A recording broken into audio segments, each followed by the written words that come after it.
जय जगन्नाथ आपण मानकु श्वेता किचन को स्वागत। आज आपण मानकु चना मसला बनैबा सिखाइबी। चना मसला बनैबा पई बूट चना 200 ग्राम नेइछि। याकू राति सारा पानी रे बतुरेकी रखिथिली। 10 रु 12 घंटा पानी रे बतुरेकी रखिबे। तापरे कुक करिबे।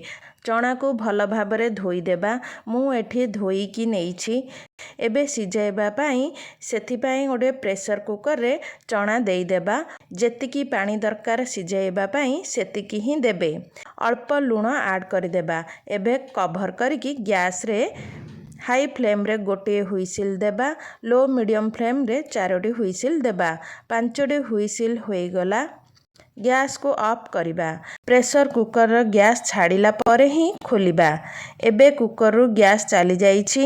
एबे कवर खोलिबा। एठी आपण देखि पारुथिबे चना सिझी जाइछि। एमिति सिझाइबे, बेसी बा कम सिझाइबेनी। एबे नेक्स्ट प्रोसेस को जिबा। एबे गोटे करेई नेइछि। सेथिरे 3 चामच तेल देबा। तेल गरम ହେଲା ପରେ सोरिष हाफ चामच, जीरा हाफ चामच देबा। जीरा सोरिष फुटी गला ପରେ भृसंग पत्र देबा। छोट छोट काटिकी रखिथिबा कंचा लंका को देबा। 3टी छोट छोट करी पियाज को काटिकी नेइछि। कटा पियाज को देबा। पियाजर कलर चेंज होला पर्यंत फ्राए करिबा।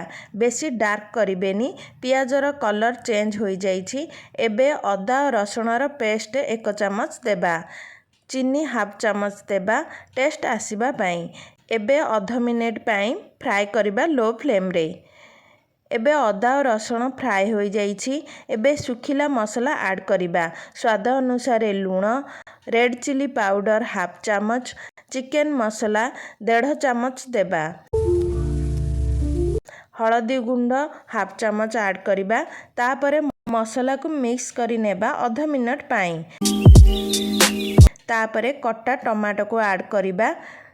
टमाटो भलरे सिझिबा जाए फ्राए करिबा लो टू मीडियम फ्लेम रे।